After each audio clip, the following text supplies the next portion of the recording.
everyone, it's Ali and welcome back to Earl Grey Books. Today I'm going to be doing my December book haul. I've already messed this up. I bought a lot of books in December and I think it was mainly because I was feeling pretty stressed at work and I've been really ill, hence bruises on my arms.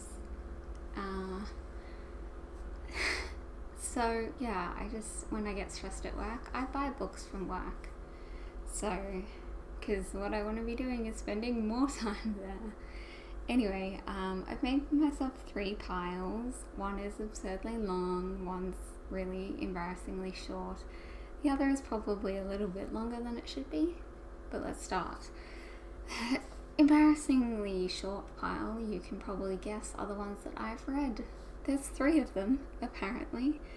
I'm not going to be going into too much detail with any of these books because there are a lot of them and I haven't done a haul this long in a while, so we're going to be moving pretty quick. First one I have is Pages & Co. Tilly and the Book Wanderers by Anna James. Already read this one and I'll be talking about it in greater depth in my next video.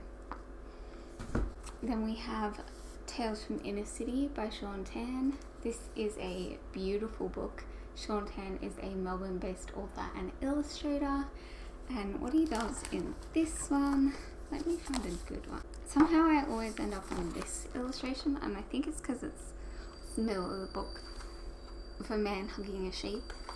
So he writes these little short stories about a particular animal. So this one's about weird fish with man-like faces, and then he draws an illustration of that story. His art is beautiful and I love him. And then the final book that I've read from this haul is, of course, Queen of Air and Darkness by Cassandra Clare. I finished this one on New Year's Eve with a few hours to spare. It took me almost the entire month to read because I was loving it, but it took me a lot to pick it up because it was so intense and I loved these characters so much and I was so terrified of what was going to happen that I couldn't convince myself to pick them up. My cat is peering around the corner, staring at me with a death glare. It's very weird. But yeah, I ended up loving this, and yeah, if you're interested in seeing my full, well, it's not really a full review, but a few thoughts of mine, I review everything on Goodreads, so that's always linked below if you're interested. My next pile, which is the kind of embarrassingly, well, not embarrassingly long, but longer than it probably should be, are the books that I'm currently reading. If you've been following me for a while, you should know that I have a problem with currently reading books in which I pick up a book, read a decent amount of it, and then put it down and then take ages to pick it back up again. So I have 4 here. One of which I'm actively reading and the others are kind of on the back burner. So we've got Artemis Fowl by Eoin Colfer. I never know how to say this name. Yes, I started reading this because the movie's coming out and also all of my co-workers enjoyed this book as kids and I never read it.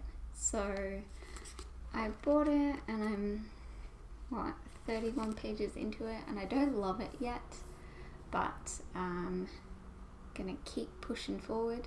Same vein as that one kind of. I've got The Land of Stories, The Wishing Spell by Chris Colfer. There is a hair on my arm. I'm 150 pages into this and again I'm not loving it so far. I enjoy the story, but I don't like the characters or the writing. I think the characters are very boring and cliche and the writing is very much like, he did this, she said this, because she felt like this. And I'm like, great. I kind of knew that. I could tell that from the way that she said it. You know. But we're going to keep pushing forward. Then I have Daughter of Smoke and Bone by Laini Taylor. This is a reread for me. I had the big, large format like ages ago when it came out, and I read it and really enjoyed it, and then unhauled it because I didn't think I would ever get to the rest of the series.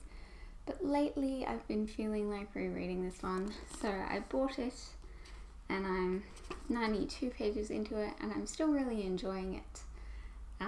So hopefully I can finish this one off soon and actually finally continue with this series. And then the one that I'm actively reading right now, I just have hair everywhere, is The Great Believers by Rebecca Mackay, maybe? This is set, it's got dual perspectives. I forgot the word for a second there. So half of it is set in Chicago in 1985, and it's sort of like the heart of the AIDS crisis, and it follows a young Jewish gay man named Yale and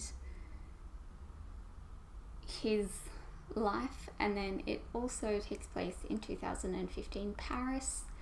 That one's a little bit more confusing to describe. It follows a woman named Fiona who was friends with Yale back in 1985 while she searches for her daughter in Paris, who may or may not be there, and who also used to be part of a cult. So I don't really know what's going on with that perspective, but I really, really enjoy the perspective of Yale. I think it's just a really interesting story there. And I'm interested to see where the other half with Fiona is going to go, because I really like Fiona in 1985, so maybe I don't know, maybe she'll grow on me in 2015. But I'm loving this book, and yeah, I'm 89 pages into it at the moment, and yeah, I'm just loving it. Now we head on to the really, really large section, which is all the books that I haven't even started. And there's a lot of them. Like I said, I bought a lot of books. There's kind of a theme in some of them. Some of them are just random out of the blue books. So let's go. The last books that I bought in 2018 were these two. This is Far From the Madding Crowd by Thomas Hardy, and I also got Gone with the Wind by Margaret Mitchell. One of my goals for 2019 is to read more classics, because I own a lot of them and I do really enjoy reading them, but I don't prioritize them over other books because they usually want something, I guess, kind of quick. So I'd like to read some more classics. I've been wanting to read Far From the Madding Crowd since like 2014, and I've just never picked it up. And then I watched the Gone with the Wind movie for the first time in November, maybe October. While I was in Illinois, I watched it with my friend Katie's mum, and I loved it. So I want to read the book now, and yeah, I'm really excited for Ashley. I don't like Ashley, but I just love saying, oh, Ashley. Yeah, which is, okay, I guess I can connect these two together. I'm trying to find connections. I have Arrival by Ted Chiang, I think is how you say it. I'm a big fan of this movie. It's one of my favorite movies of all time. And I just wanted to know what the book adds, I guess. This one's another sci-fi.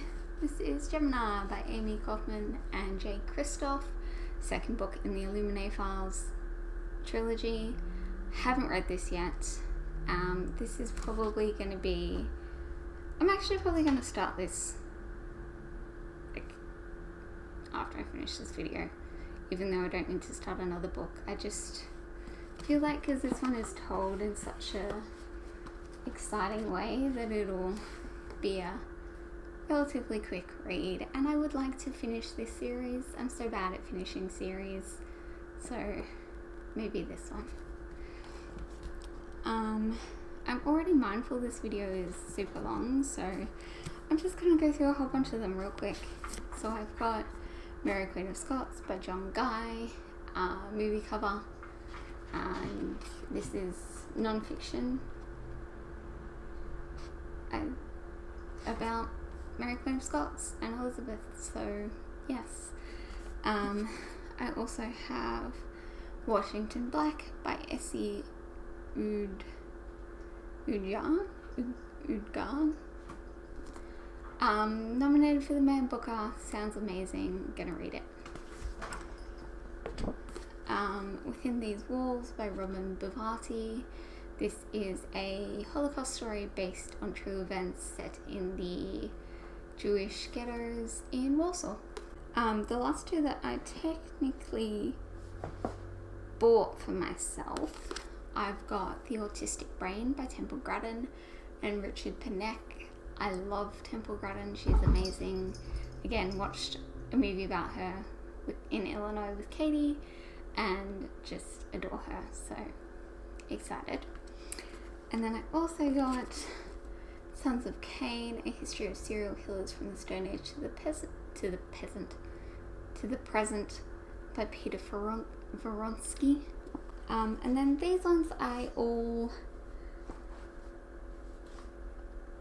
three I got given and two I borrowed from work, so we get some ARCs to work and we can read them and then we can send them back or share them within the store. So the ones that I got, my best friend, the lad of my life, my bae, Michelle, bought me this book. This is Untrue by Wednesday Martin, which is why nearly everything we believe about women, lust and infidelity is untrue. And I love me some good feminist nonfiction. One of my family friends came to visit me at work to give me a little Christmas present. She'd been sent the wrong book by Book Depository, so she gave me that book as well to either read or pass on. And this is The Laughing Corpse, which is part of the Anita Blake Vampire Hunter series by Laurel K. Hamilton. Not sure that this is really my thing, but I will give it a go. I know this is the second book, so I might borrow the first book from the library and see if I like it. And if not, that's cool. I will just hand this on to someone who will. While I was in the US, I had a cat sitter stay with Percy and she left me a book. And this is The Road to Winter by Mark Smith. I think this is a crime novel. I know it's set in Victoria and she said that it was very beautiful. So, what have you got now? Are you eating something you shouldn't be? Are you gonna say hello? Oh, you never say hello to the viewers. No. Okay. From work, I borrowed Lenny's Book of Everything by Karen Foxley. This is a middle grade book. That's all I know about it. And then finally, another one from work is this beautiful book. It's just gorgeous. It's called The Snakes and it's by Sadie Jones. I don't really know what it's about. So that was my December book haul. Yes, there's a lot of them. And I think I'm pretty much set for books for like the rest of my life now. I'm gonna go read some. Thank you all so much for watching, and I will see you guys in a few days. I'm gonna be doing, it might be my top books of 2018. I'm doing it in a little bit of a different way, so it depends how that pans out. It might be a different video. We'll see. But thank you all so much for watching, and I will see you guys then. Bye.